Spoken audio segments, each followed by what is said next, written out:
¿Qué tal? ¿Cómo les va? Qué gusto que nos acompañen en una emisión más de La UNAM Responde. Hoy vamos a estar platicando en este jueves del virus del SARS-CoV-2, de la influenza y también de esos factores que van multiplicando y dándole un nuevo ritmo a esta crisis de salud. Vamos a tener también recomendaciones de cultura y reflexiones sobre derechos humanos. Quédense con nosotros durante los próximos minutos y también escríbanos a través de nuestras redes sociales. Están abiertas en todo momento para escuchar sus dudas, sus comentarios y seguir haciendo juntos este programa de La UNAM Responde desde TV UNAM. Y bueno, vamos a comenzar este jueves precisamente con una alternativa para apoyar a quienes son o han sido víctimas de violencia de género. Y es que la Secretaría de las Mujeres del Gobierno de la Ciudad de México pone a disposición de las víctimas las unidades de atención y prevención conocidas como Las Lunas, donde ofrecen servicios gratuitos en 27 centros ubicados en las 16 alcaldías. La atención es gratuita y operan de las 9 de la mañana a las 5 de la tarde. Para conocer más detalles sobre los servicios que ofrecen, pueden ingresar a la página www.semujeres.cdmx.gov.mx.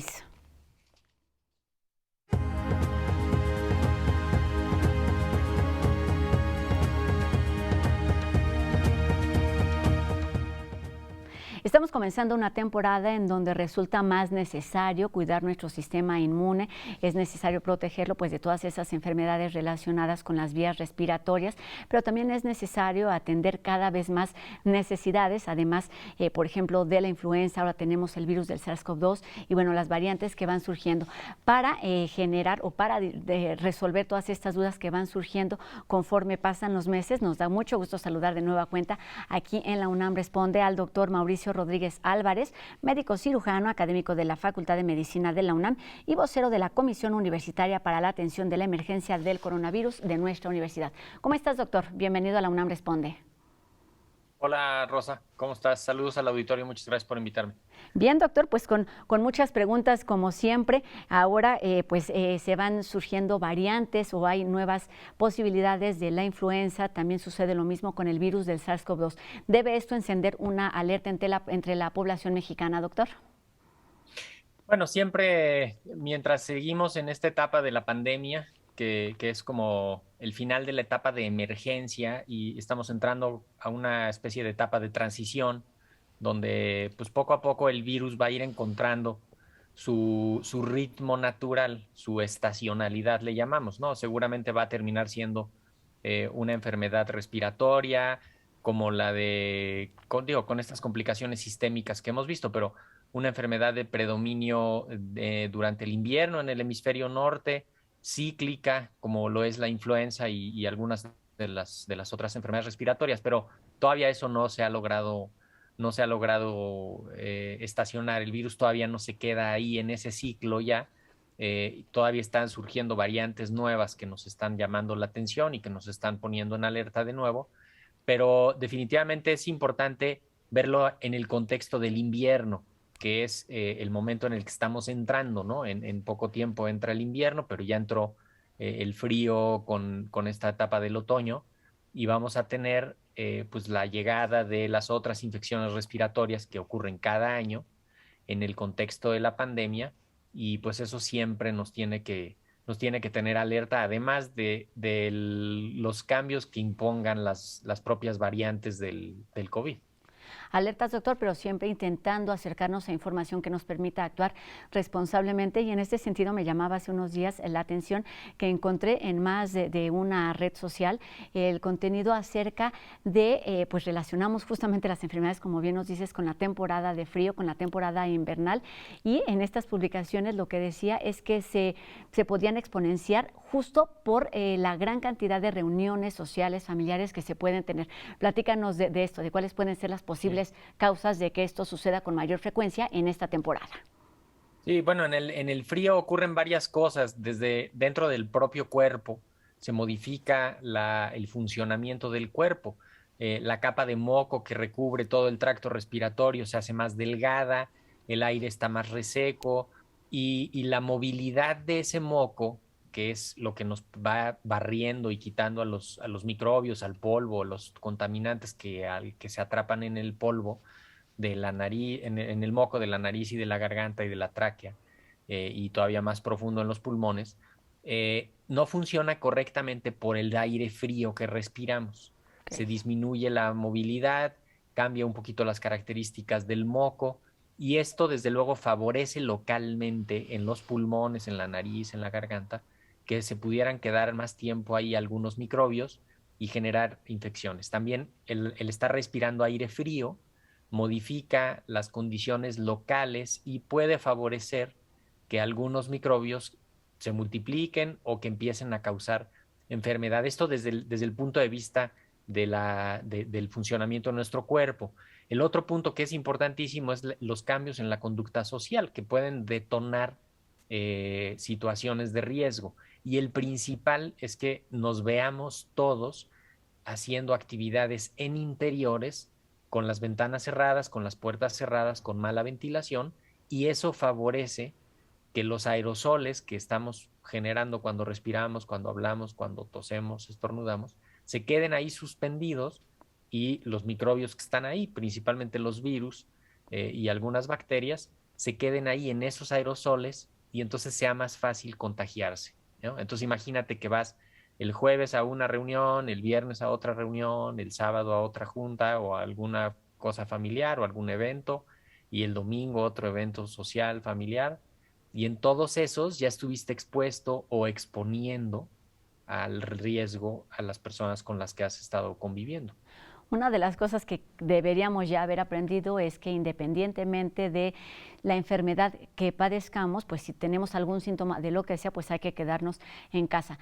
Ayúdanos, Sí. doctor, a distinguir o a identificar los síntomas que muchas veces se pueden confundir entre la influenza y con la presencia del SARS-CoV-2.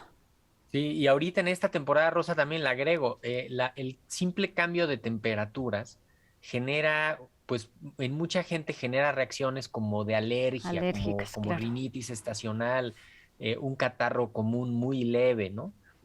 Todo esto sigue ocurriendo en el contexto de la pandemia y como dices, se suma además la posibilidad de que llegue influenza también. Entonces, hay que estar pendiente cuando menos la gente que ya sepa que cada año le da una gripe, un catarro, una alergia, que lo tome en cuenta y que esté pendiente a los datos que nos permiten distinguir que sea una u otra enfermedad. Por ejemplo, fiebre, ataque al estado general, dolor muscular, dolor de cabeza fuerte, dolor de cuello, tos. Cuando se van sumando estos signos o síntomas, entonces ya no es una cosa, digamos, autolimitada, sencilla, sino que pudiera ser influenza o pudiera ser COVID.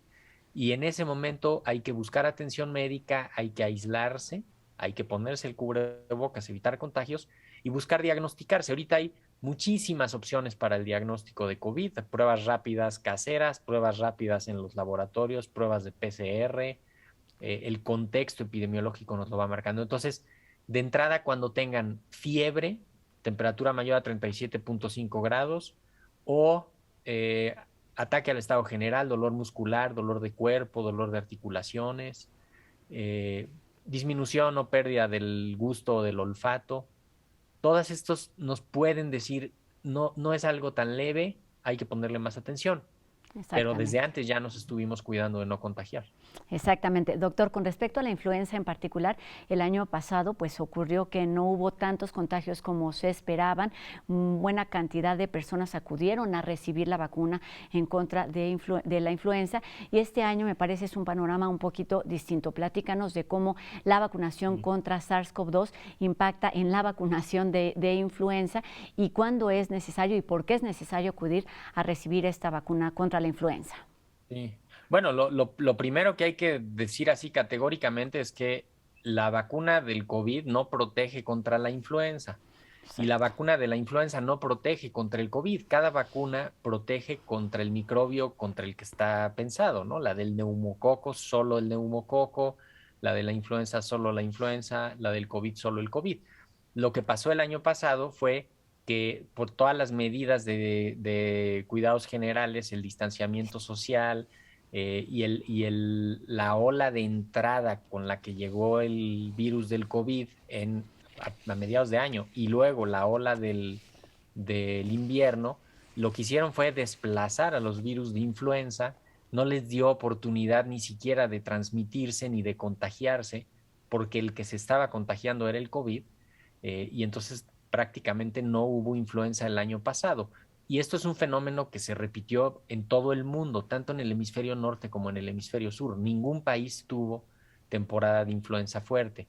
Y este año todo apunta a que vamos a tener una temporada de influenza también muy leve, precisamente porque no hay mucho virus circulando y porque se están aplicando las medidas de cuidados generales que le frenan la entrada a los virus hasta ahorita, en lo que llevamos de la temporada de influenza, que serán apenas unas pocas semanas, pero apenas van 82 casos, que para otras fechas, ahorita ya llevábamos, pues ya casi íbamos a llegar a los primeros 1000, casi 1500 casos, ¿no? Entonces, definitivamente la proporción de casos de influenza ahorita va a ir, pues todavía esperemos que vaya muy marginal y que sea poca la actividad de los virus de influenza. Doctor, en este sentido también se modificó la fecha de vacunación. En años anteriores se comenzaba a aplicar la vacuna, no sé, en los meses de octubre, si no lo tengo, si no estoy equivocada, y ahora se comenzó apenas en el mes de noviembre. ¿Cuándo es el mejor momento para recibir la vacuna contra la influenza? Pues así estrictamente el mejor mes sería diciembre, Ok. porque con eso tendrías la mejor protección durante el mes de enero. Tampoco sirve adelantar mucho la vacunación, porque la vacuna de influenza no funciona muy bien, que digamos, y después de 2 o de 3 meses, la protección de la vacuna ya empieza a bajar. Entonces, si te vacunas en octubre, para el mes de marzo, para el mes de febrero, ya tus defensas contra influenza ya están empezando a bajar y es cuando podría estar la temporada más fuerte. El Ok. problema aquí es que se tiene que coordinar la logística de 32, 35 millones de dosis de vacuna contra influenza. Entonces, primero necesitas que lleguen las vacunas, que las produzca el fabricante y que lleguen al país y que cumplan con la normatividad. Que eso no depende más que del productor, eso no depende de nadie más que de quien la fabrica. Y luego de la distribución y de la aplicación en los estados y en todas las instituciones. Y eso lleva meses. Acuérdense, el año pasado, todavía en febrero, había noticias de que iban acabando de poner los millones de dosis de vacuna contra influenza, porque además coincidió con que empezaba a vacunarse el personal de salud contra COVID. Entonces, Sí, claro. ahorita va muy bien el avance, seguramente ya se está protegiendo a los grupos de mayor riesgo, que ese es el otro enfoque que tenemos que tener bien claro. Hay que vacunar de manera prioritaria a los grupos que les afecta más la influenza. Tampoco es de que todos tenemos que estar vacunados ya para mañana de influenza, porque si no, se acaba la vacuna y no les va a alcanzar a los más vulnerables, que es a quienes tiene que llegar primero la vacuna. Recuérdanos quiénes son estos grupos vulnerables, doctor. Sí, claro que sí. Personas mayores de 60 años, personas menores de 5 años, ¿no? Todos los pequeñitos y los adultos mayores. Todas las embarazadas, sin importar el trimestre en el que estén, y personas de cualquier edad que tengan alguna comorbilidad importante o alguna enfermedad predisponente, como puede ser problemas respiratorios importantes, inmunocompromiso, trasplantes, cáncer, diabetes, obesidad, gente que si le da influenza se le puede complicar, y gente que por su ocupación esté expuesta al contagio, ¿no? Personal de Exacto. salud, personal educativo. Y ya con esto se nos acabarían los 32, 35 millones de dosis que hay. Entonces hay que estar bien enfocados en que esta gente se vacune primero y después ya todos los demás. Exactamente, ya pasaron estas semanas de atención a estos grupos prioritarios, pero si aún hay quien no se la ha puesto, pues démosle Exacto. ese lugar a las personas que lo necesitan y de esa forma además debemos entender, doctor, nos protegemos todo. Y esto se sabe y ha sido posible gracias pues, a modelos de investigación, de predicción que se hace desde nuestra universidad y desde muy distintas instancias. Platícanos o recuérdanos de este modelo Centinela que nos ayuda a todos a entender lo que está sucediendo, pero además adelantarnos un poco a lo que puede pasar, doctor. Y claro que sí, además es muy oportuno traer ahorita lo del modelo Centinela. En abril del año pasado salió mucho el tema y hubo mucha confusión. La gente terminó casi sin entender qué era lo que pasaba con el modelo Centinela. Exacto. El modelo Porque Centinela había es un muchas sistema de interpretaciones. Exactamente. Y unos decían que no servía y otros que sí, y total que al final ya no supimos en qué quedó. El modelo Sentinel es algo que se usa desde hace varios años para vigilar a las infecciones respiratorias agudas, principalmente a la influenza y aquellos otros que tienen potencial pandémico, como los coronavirus, ¿no? Y los virus de influenza, que son los más relevantes. Lo que hace ahí el modelo Sentinel es que toma la información específica de 2.600 clínicas y hospitales y centros en el país y está vigilando de manera activa la actividad, valga la redundancia, de las infecciones respiratorias. Y está tomando muestras y está estudiando pacientes y está recabando información. Y ese modelo permite hacer una estimación de cómo están las infecciones respiratorias en el resto de la comunidad. Entonces, este modelo sirve para tener una especie de detección temprana cuando empieza a haber un incremento en la actividad de la influenza en particular o si aumenta el número de infecciones respiratorias. Seguramente ahorita ya se mete el COVID al sistema de vigilancia también Centinela y desde ahí vamos a poder tener sistema de alertamiento temprano para que pues, sepamos en cuanto pudiera empezar a incrementarse la actividad del COVID. Pero este nos sirve para saber cómo va la influenza y para ver más o menos cuándo empieza, por dónde se está distribuyendo, quién se está enfermando, cómo les está yendo a los pacientes. Acuérdense, para influenza tenemos un escenario completamente distinto que lo que teníamos para COVID, ¿eh? O sea, Sí, sí, sí. hay medicamentos, hay pruebas de diagnóstico, hay vacunas, es una cosa completamente distinta a lo que teníamos. Ahorita COVID ya se está pareciendo a lo que, pues a toda la infraestructura que había para influenza, desde luego diagnóstico, vacunas y muy pronto los tratamientos ya específicos contra el virus. Exactamente, hablamos de cosas distintas que son en realidad cada uno de ellos universos muy complejos, desde los síntomas, desde los tratamientos, por supuesto, la investigación, las vacunas son otro tema del que podemos hablar un buen rato, doctor, pero no tenemos mucho tiempo y pues para ir cerrando este tema de hoy que es influenza, COVID y pues además lo que implica el descubrimiento de esas nuevas variantes que van poniendo el mundo en alerta, platícanos del trabajo que hace el Consorcio Mexicano de Vigilancia Genómica que pues ayuda a entender y a dar luces sobre el camino a seguir también, al igual que lo hace esta comisión universitaria para atender la emergencia por COVID-19. Claro que sí, Rosa. Bueno, empiezo con esta última parte. La comisión de la UNAM pues sigue, digamos, en sesión permanente. Estamos viendo la información, cómo se desarrolla, estamos evaluando el impacto de las reaperturas en todas las sedes de la universidad. Estamos viendo cómo se comporta la epidemia en todo el país, lo que está pasando en otras partes del mundo, un poco para tratar de adelantar o de ver qué puede pasar en México y tratar de advertir o de ir entendiendo el fenómeno. Al margen de esto, un grupo de instituciones, entre ellas la UNAM, varias otras universidades del país, el CONACYT, el INDRE, algunos institutos nacionales de salud, el Instituto Mexicano del Seguro Social, crearon justamente este año el Consorcio Mexicano de Vigilancia Genómica, que es básicamente ahorita su principal actividad es estar monitoreando los virus causantes del COVID para ver las variantes que están circulando y para estudiar y saber cómo se está comportando. Gracias a ellos pues, hemos sabido el comportamiento, sobre todo en la tercera ola de la variante Delta. Desde antes nos fueron diciendo cómo iban las variantes. Ahorita con la variante Omicron, pues seguramente van a ayudar también a ir rastreándola y a ir viendo cuando entre al país, cómo se va a ir desarrollando y dónde se va a ir, pues digamos, Presentándose. presentando. Pero es importantísimo el trabajo que están haciendo. La variante Omicron la conocimos gracias a un grupo de científicos en Sudáfrica que la identificaron y la comunicaron a todo el mundo. De igual manera, en México se está vigilando a los virus y es importantísimo que el trabajo que están haciendo todas estas instituciones continúe, incluso se refuerce el trabajo que están haciendo, que tengan recursos, que tengan personal para que pueda seguir aportando información y ayudándonos a vigilar ahorita al COVID, pero seguramente pues que nos ayuden también a influenza y a otros virus y bacterias que nos van a estar dando lata en los siguientes meses y años. Exactamente, doctor. Ya no tenemos tiempo, pero regálame en 30 segundos cuáles son esos temas que están en la agenda de la Comisión Universitaria para terminar el año.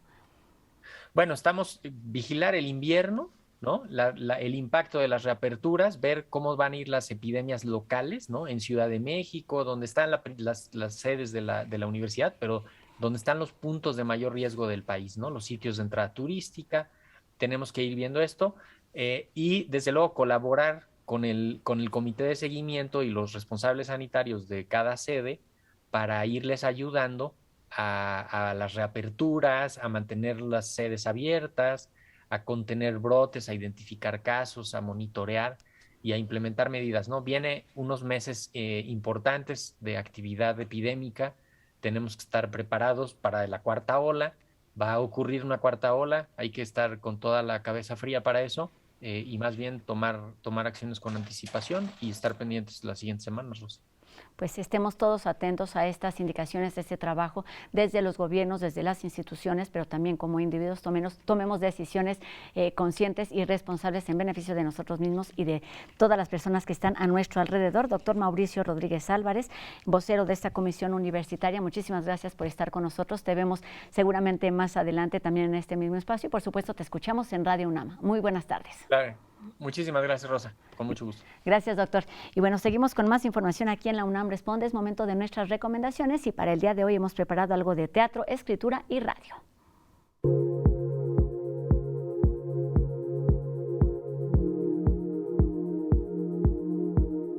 La Llorona, Limpiador, Madrastra, Jackie X, Iztaccíhuatl y Lucha Reyes son algunos de los personajes de Requiem para las debutantes, obra escrita y dirigida por Alaciel Molás, que fue montada durante la pandemia con la generación 18 del Centro Universitario de Teatro.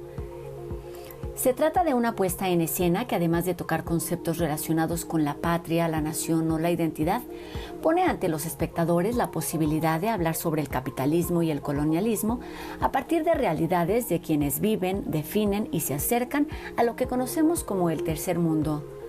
¿Quién lo cuenta? ¿Cómo se dice? ¿Para qué se narra? En términos de género, civilización o activismo, son algunas de las líneas de este montaje universitario que nos invita a darle valor y significado al tema de las identidades y del ser mexicano, más allá de los mitos, las narrativas y las ficciones que pueden envolverlos. Está abierta la convocatoria del 12º concurso de crítica cinematográfica Alfonso Reyes Fósforo de FIC-UNAM.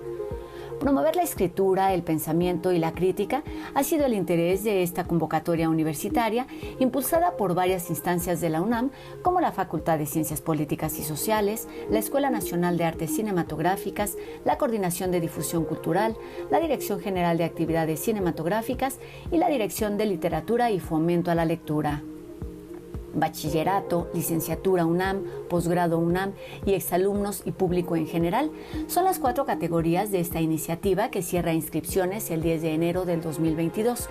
Los participantes deberán seleccionar una de las 3 películas propuestas por FIC-UNAM y asistir a los talleres impartidos por Jorge Ayala Blanco y Arturo Aguilar sobre crítica cinematográfica, para después elaborar un ensayo que deben entregar antes del 13 de febrero.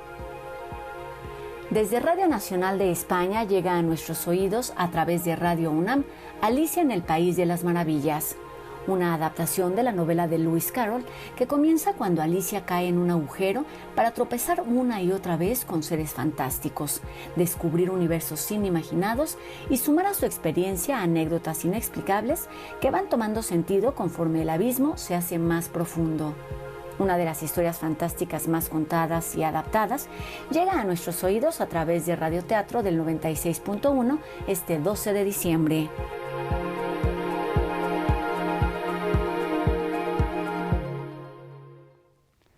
Una vez más, Jacobo Dayan pone sobre la mesa el tema de la desaparición forzada y la impunidad, con respecto a la visita de la ONU en nuestro país. Vamos a escucharlo. Buenas tardes. El Comité de Desapariciones Forzadas de la ONU visitó México. El fenómeno de las desapariciones es y sigue siendo generalizado y sistemático, alcanzando umbrales de crímenes contra la humanidad. El Estado mexicano continúa hablando de miles y miles de casos como si fueran aislados, revictimizando a las personas desaparecidas con el discurso de en algo andaban. No existe una narrativa que explique el fenómeno y los gobiernos se niegan a comprometer con esfuerzos por conocer la verdad. La cifra oficial de personas desaparecidas supera ya las 95,000 personas. Y tan solo hay 50 sentencias condenatorias. La impunidad es absoluta. Tampoco se hace nada por cambiar esta realidad. El gobierno ha convertido este tema en un tema de fosas y restos óseos. Por tercer sexenio sigue sin existir un plan serio para detener las desapariciones. El fenómeno está completamente normalizado en medios y en la sociedad. Hemos decidido convivir de cerca con el horror y la impunidad y no hacer nada al respecto. Cada día hay un nuevo escándalo, pero la violencia y la impunidad parecen nunca escandalizar. Así no habrá solución. Buenas tardes. Historias lamentables y además tristes si consideramos que todos y cada uno de los casos estamos hablando de una historia distinta. Y con esto terminamos nuestro programa de hoy. Los invitamos a que nos acompañen el día de mañana en una emisión más de La UNAM Responde, por supuesto 2:30 por TV UNAM. Adiós.